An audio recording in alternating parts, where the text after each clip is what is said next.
Hey community, this is Dr. U coming at you again, and it's been a while since I did a webinar, and this is going to be a doozy of a webinar. And hey, if you are out there and you have chronic illness, chronic disease, you want to watch this because this is a whole different viewpoint on chronic illness and chronic disease. And this literally took me, well, I mean, I've been practicing 26 years. It took me 26 years to come up with this kind of information, this kind of viewpoint on exactly what chronic illness is, whether you're suffering from Alzheimer's disease, Parkinson's disease, fibromyalgia, maybe you got chronic sinus infections, maybe you were hurt by antibiotics, fluoroquinolone, Cipro. You need to watch this because if you are missing this component, in my view, you're not getting the maximum benefit, the maximum healing of your God-given healing ability. So let me go through this right here. So if you have a chronic illness, you are, what we're going to be talking about today, you are electron deficient. So if you have a chronic illness, you are going to be electron deficient. So what does that mean? You are not going to have enough electrons in your body to create health in your body if you have a chronic illness. So the whole lecture is on if you have enough electrons to be healthy. Because guess what? Your entire body, everything focuses and works on electrons. If you are electron deficient, nothing's going to take place. Nothing's going to hold. It might work for a little bit, but you're not going to have any long-term results. So in life, you know, I study a lot. And I can tell you that this book right here, The Chiropractic Manifesto 2, changed my whole viewpoint on mitochondria, on electrons, on chronic illness. Now, what this book has done for me is it, in life, you go through life and you have like cognitions. You have all this information about all this healing, different aspects. And all of a sudden, you read a book and boom, everything comes together. This is what happened when I read this book right here. And this is the book right here. It is a paperback. You know what? And I have not read a paperback in a long, long time. And I'm going to start reading paperbacks because this was amazing. It was amazing to have a paper book. And I'm just going to flip through some of these pages right here so you can just see, give you a better insight on this. Let me see here. So these pages right here, okay, you can see these pages are marked up, right? So there is tons and tons, look at this page, tons and tons of highlights right here that I've went through. And I've been able to connect many, many dots that I've had confusion about, uncertainty about, that are now certain through literature. And I hope this can benefit you because if you're out there suffering, you do not need to suffer. You just need a specific guided plan to get you better with specific guidance. So if you're watching this on YouTube, give me a thumbs up, man. Subscribe to this station. Share this piece of content. If you're hearing this on a Apple podcast, give me a thumbs up, share it, because we have to get this information out there so people can understand how to get well. Okay. So how I wanted to make this analogy is how your body thrives on electrons is I'm going to be using this little graph right here. So in here, we have 1%, and then we have 99%. Now, this is of the blood flow of your body. Now, what I want to show you here is 1%. 1% of your large arteries and veins carry the blood. And then the rest, the 99%, the microscopic capillaries, that's what we're going to talk about here today, is the capillaries here transport 99% of your blood. So down here, we have the macrovascular system, which is 1%. Then we have the macro, then we have the micro, the small, which is 99% of your system right here. Now, if you look at this right in here, the capillaries, you have basically 84,000 miles, 84,000 miles of capillaries, right? 84,000 miles of capillaries. So what I'm going to do here, this is just a straw. It's a basic straw, right? I think this is about 10 inches. If I blow in here, if I would blow in here for 10 minutes, or even 5, I would be literally exhausted. So you're telling me what the research has shown, or what we've been taught, not what the research, what we've been taught, is like the heart itself, just by pumping the blood, right? Just by pumping the blood, the heart pumping, it's going to pump through 84,000 miles of blood flow with a little muscle pumping just like this. No way. That does not happen. It does not happen on blood pressure. It happens on electrons. And if you are electron deficient, you're not going to have good blood flow. You're not going to have good mitochondria. You're not going to have good electron flow in your entire body. And I'm just using the analogy here is through the arteries, because you can imagine 84,000 miles, the heart. That's one beat, two beat. So the heart alone does not create enough energy to pump blood throughout your whole entire body for 48,000 miles. So in here we have the microvascular versus the micro, which is here, versus the macro, which is the large system right in here. Okay, so here we have the heart, and then in here, this is research. So I do try and provide my research articles. So in case anybody wants these research articles, that's all going to be right down in here. You can research this. And, you know, this is what I've come up with the research is it shows that basically there's 60,000 miles of blood flowing arteries, right? And this is where it shows right here that there is 84 miles of capillaries. So capillaries are the vast majority. The smallest blood vessels, capillaries, constitute nearly 80% of the total of the body's blood vessels. So how important is this to have good capillary function and healing? It is very, very important. Now, the people that I see have chronic illness, and guess what? They do not have good electron flow. They are very deficient in electron flow.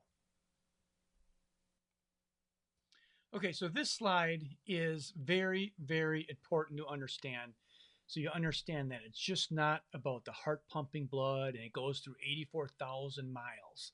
So check this out right here. This is basically saying we're going to have the red blood cell here. So we have the red blood cell right here.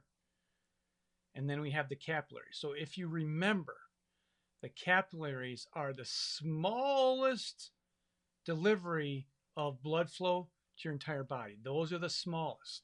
Now what this is going to go over here is the size of these. So we have the red blood cells, and then we have the capillaries. Now check out the size right here. The red blood cells are 8, okay? So that UM just means really, really small. So the red blood cells are 8, and the capillaries are 5 to 7. So what does that mean?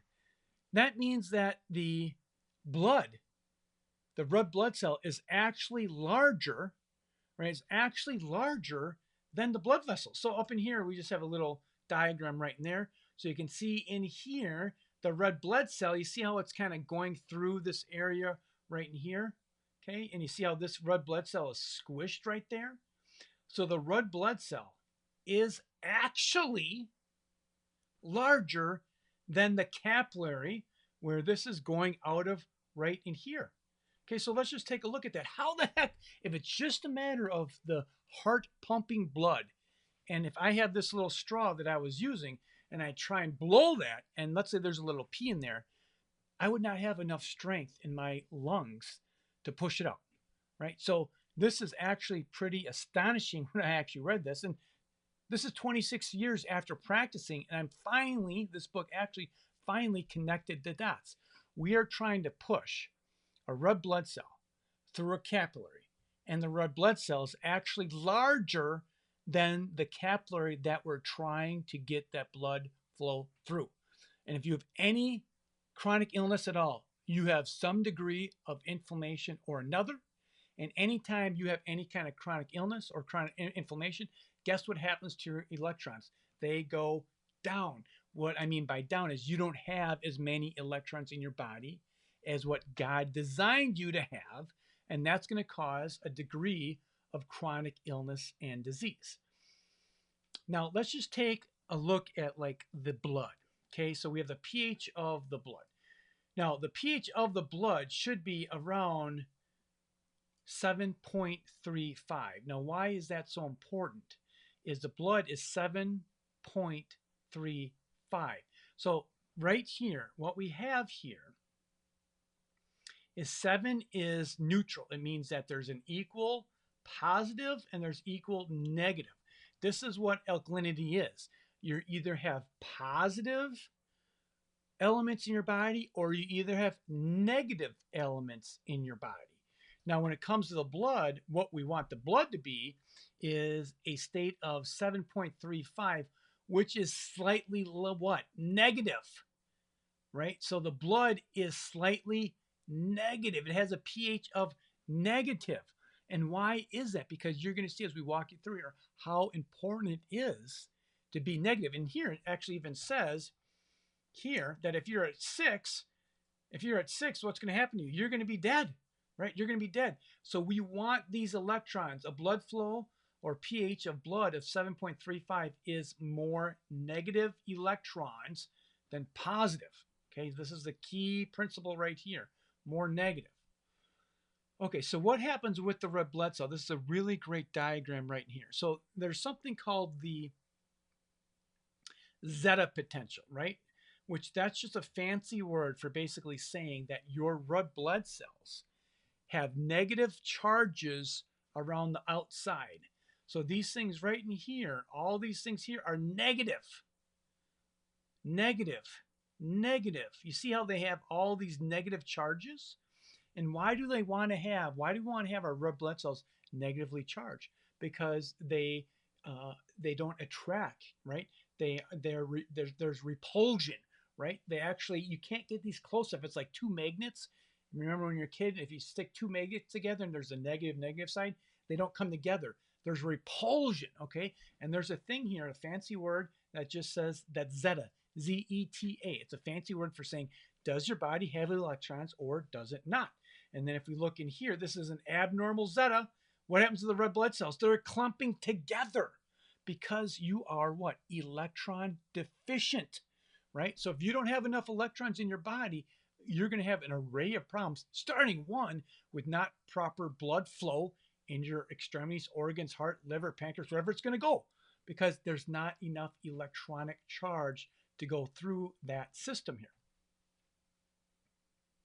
Okay, so this just comes here. Anyone that wants to like get the reference down in here, this is going to be on my website. The reference is going to be right there.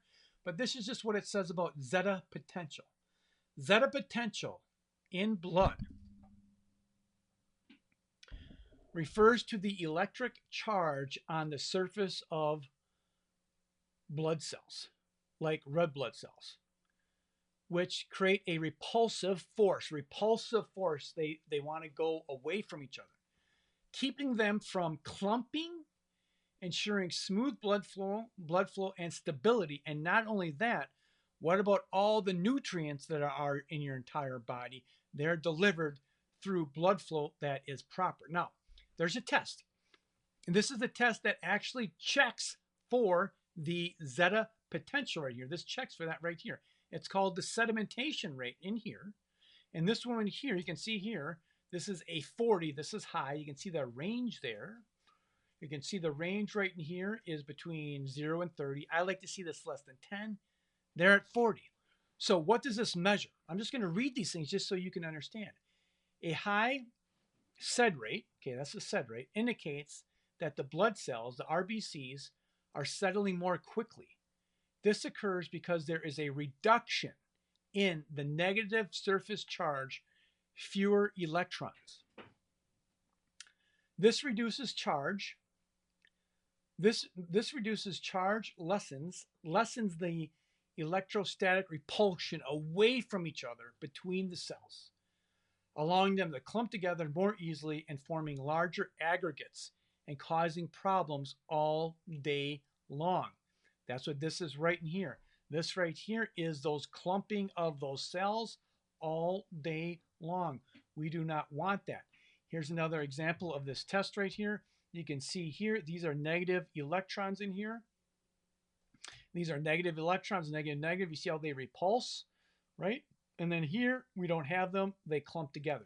Now, the way I would describe this is like if you have a big rock, right? When you don't have enough electrons, you have a big rock. They're all clumping together, just like right in here. They're clumping together. If you take this big rock and drop it in the water, it's going to go down quick, right? So you're going to have a high sediment rate. It's going to be high. Versus if you grab some sand and just throw a bunch of sand there, it's slowly going to go to the bottom, right? So that's the analogy that I want you to understand is when you're looking at these things in here, this would be the big rock in here. This is like throwing the rock down and it drops down very fast. High sediment rate, this would be the grains of sand. Very slow sediment rate. And this is what we want in here is a slow sedimentation rate. Now, let's go over some solutions because the good news is, guess what? There are solutions and there's multiple solutions. I can't cover every single solution here, but I do want to give you some actually real life solutions in here.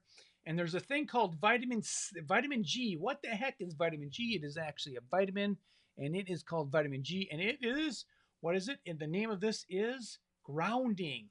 Vitamin G is grounding. And you can see right in here, this would be before grounding. You see how the cells are they're clumped together.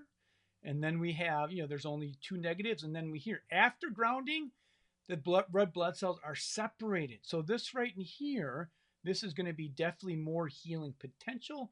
This person is going to be healing at a much higher level. Now, when we talk about healing, we're talking about any disease known to mankind. You need to have electrons in your body to heal properly. Okay, so I want to show you some research here on the grounding. So earthing, grounding, the human body reduces blood viscosity, a major factor in cardiovascular disease. So grounding increases the surface charge of red blood cells and thereby reduces blood viscosity. Okay, grounding increases the surface charge. Now we're talking about they're talking about negative charges here. So it's increasing, grounding increases the negative charges on red blood cells, reduces blood viscosity clumping. Grounding appears to be one of the simplest and yet most profound interventions for helping reduce cardiovascular risk and cardiovascular events. Now, this is just one thing, not just cardiovascular, but we're talking about global health and global healing here when we talk about this. Here's another study. These are published research studies, right, that show this conclusively. Here's another one that's really, really important. When earth connection is restored through grounding, okay, now I have a video on grounding. It's very simple. You can get a grounding mat. You can get a grounding sheet. There's a lot of things that you can do to get grounded. And basically, you're just sleeping on a sheet that's connected to the ground. And it's very simple. When the earth connection is restored through grounding, electrons flow throughout the body. So what do? You ground yourself on this grounding sheet or grounding mat, and electrons from the earth, because the earth is negatively charged, flow into your body, God-given, and that's free. Reducing inflammation and oxidative stress while also reinforcing the body's own defense mechanisms. Electrons transfers are the basis of virtually all antioxidants and anti-inflammatory electrons. So electrons are the basic building block for quenching oxidative stress, oxidative damage. And the earth may very well be the ultimate supplier. When the supply is restored, humans have the potential to thrive.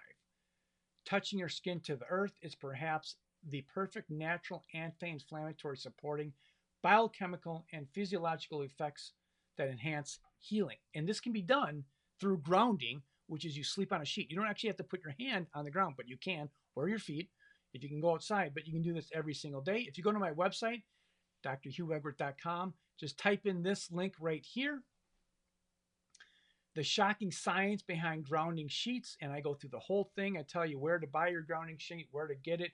It's very, very specific. Okay, let's go over the next solution, and this has to do with the health of your red blood cells.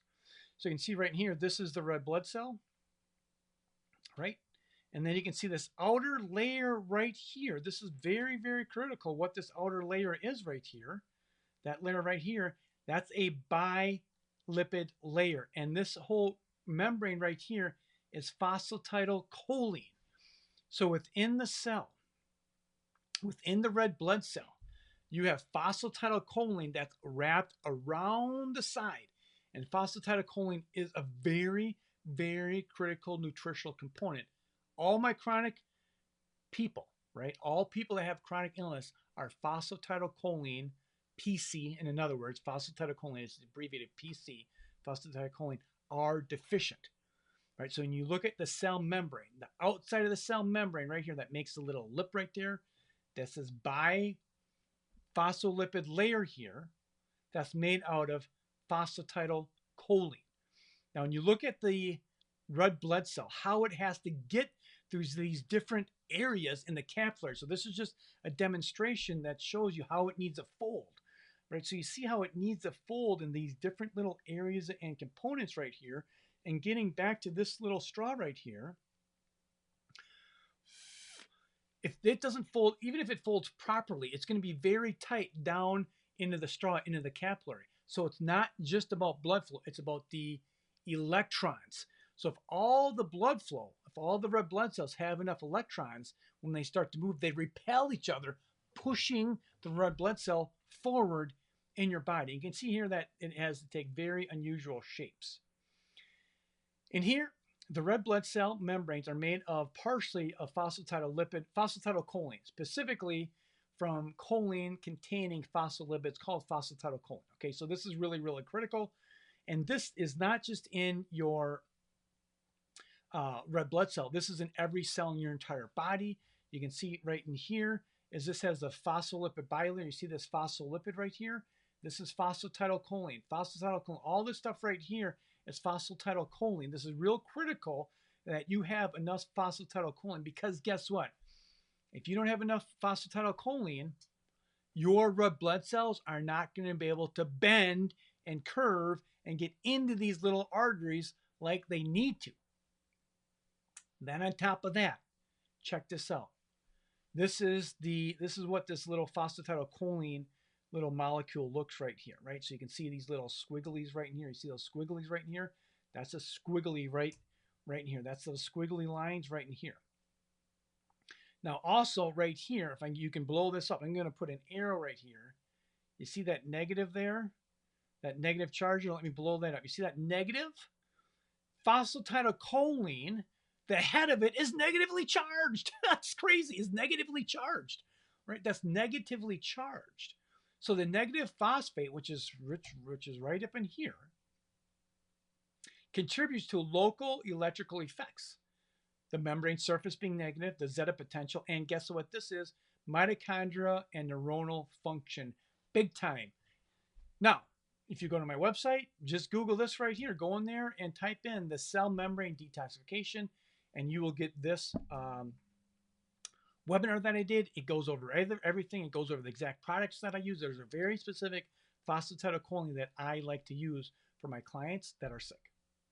This is just another quick example of this. You can see this right here.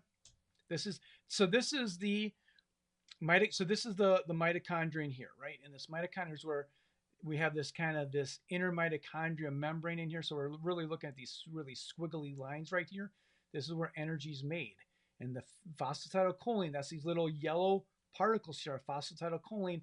Now guess what this is? Electron, electron, electron, electron. So this whole mechanism here is electron dependent. So again, your mitochondria need electrons to make energy. If you're globally lacking electrons, this is not going to work the way God designed it to work. And then on top of that, if you don't have enough phosphatidylcholine in here, these membranes, the mitochondrial membrane, the inner part here, which is called the cristae, are going to be crusty. And if they're crusty, they're not going to pass electrons on to one another to produce energy. Okay? So this is critical. This is just a quick slide just saying that the mitochondrial membranes have a distinct phospholipid composition, and it's mostly made out of phosphatidylcholine right in here, right here. Now, phosphatidylcholine can be made in these other things as well. So if you supplement with phosphatidylcholine, you're going to automatically make these other things down in here. Okay, Another solution, we want to give many solutions as possible. There's a thing here called the glycocalyx. Okay, just stay with me. The glycocalyx. What you're looking at right here is you're looking at basically, if this is the capillary, right, you're looking at this cross section right here. We're cut in half. Now, what they find right here, so just imagine that we're cutting this down the center right here. What they found in research here is all your capillaries have this layer right here, which is called the glycocalyx. This word right here, the glycocalyx, right? The glycocalyx. Now check what it says out. It says negatively charged glycocalyx. Negatively charged. So now we have in here, I'm getting excited because I love this is all making sense. We have these red blood cells right here, the red blood cell, which is what? Negatively charged, right? Then we have the glycocalyx right in here, and that is negatively charged. So we have red blood cells negatively charged. We have the glycocalyx, which is negatively charged. And this is why these red blood cells can be moved and propelled into 48,000 miles of capillaries because of everything is being negatively charged. And guess what? If you have chronic illness, guess what happens to your glycocalyx? Guess what happens to electrons? They go down. Okay, this is research. So there's lots of things that can be done to restore your electronical balance in your body. Lots of things. And I don't have time to cover every single one. So this is just another great visual, right? I like to give you visuals so you can understand what I'm talking about. Visuals. This is a visual. Okay, so you can see here, this would be, and this is the glycocalyx right in here. Okay, this is the glycocalyx in here. This is the glycocalyx right in here, right? And then those red blood cells, they literally just like bounce back and forth. You don't want the red blood cells to be sticking to these endothelial cells, right? You want them to hit that and kind of bounce off. You actually don't want them to hit that. So the glycocalyx allows the free-flowing red blood cells and all the other things, magnesium, potassium, sodium, to go down the capillary and get to where it needs to go. Now here's the glycocalyx. This is just a really great picture. So this is massively blown up. So they've taken a microscope of, this is of a capillary cross section.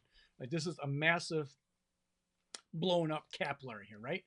Okay, so what you're going to be, what you're really looking at here is this is the capillary, and then down in here, what you're looking at is those are the little fine little hairs, right? So that's these things right in here. That's those little fine little hairs, and you see that negative VE, that's the electron, meaning that that has a negative charge to it, So in here, these things have the negative charge in it, and those red blood cells do not stick. Why? Because they are negative. Here's another one. Here's an example of a vascular endothelium, healthy glycocalyx. You see nice, healthy glycocalyx. Now look at all the negative charged items we have right here. Negative, negative, negative. You see all the negative in here, right? All this stuff is negative. Then we come over here. Here's the glycocalyx. This is bad, damaged. Glycocalyx, not nearly as thick. What happens to the red blood cells? You see the red blood cells are sticking together now. Sticking together here, they are separated. So this is what's happening when you have a diseased body, a body that has poor glycocalyx, a body that has poor electron flow, right? Or poor, not enough electrons to go in your whole entire body. Just things start to go downhill quick. Just here's another great example. Here's healthy, and then it continues to get sick and sick and sick, sicker and sicker and sicker. And you can see the glycocalyx is really damaged down in here, and a lot of things are getting down in there and causing tons and tons of problems. So what are some things that you can do? What are some things that you can do to help your glycocalyx? Okay, first thing here, and your electrons, is start taking phosphatidylcholine. Go and look at that webinar that I did. Go and look at that webinar that I did that I talk about phosphatidylcholine. It helps build cell membranes, anchors the glycocalyx, stabilizes negative charge. Second thing we want to do is stabilize your blood sugar. Take sulfur products, sulfur, negative charge, eggs, garlic, MSM, glutathione, a lot of things. Take minerals and make sure that you hydrate. Make sure that you fix your gut. You got to get your gut healthy. If your gut is not healthy, you're not going to be well. So you got to get your gut healthy. And then finally here, this is what I call the miracle, how the body works. Check this out. This is absolutely crazy. God designed our bodies to be healthy and not sick. So here we have the red blood cell, right? The red blood cell has a negative charge of basically negative 10 to 20. Doesn't really matter what the end there, the MV, it's just negative, right? Let's just try and simplify it. It's just negative. Now, the white blood cell count, which is your immune system, right? The white blood cell count is your immune system. That has a negative charge of -1 to -5. So red blood cells have a more electrons around them than the white blood cell. Now, why would God design our body to be like that? Because when you have inflammation, right, when you have a cut, when you have a damage, guess what? You want your white blood cells to come together and start getting that infection. If you cut yourself, cut your arm, you want the white blood cells to come there and start to aggregate and stick together. So therefore, they don't have a lot of negative charge on them. Not like red blood cells. Like if you cut yourself, you want the red blood cells to go there and stop the bleeding, right? And everything changes. But the white blood cell, you want them things to stick right away and stick. And here, the white blood cell changes charges depending on the immune activation. So if you have more autoimmune or more inflammation in your body, there's going to be more changes in the white blood cell, and they are going to have even their negative charge is going to go to basically they're not going to have any negative charge at all, and they're going to come to stick together. Because if you don't have any negative charges on the white blood cell, this is when they can all stick together and they can start to fight a pathogen. So I just asked chat, is white blood cells, white blood cell charge is more variable? Yes. Varies depending on the white blood cell type, neutrophils, lymphocytes, or monocytes. Changes drastically, this is critical, changes drastically when white blood cells are activated by the immune system.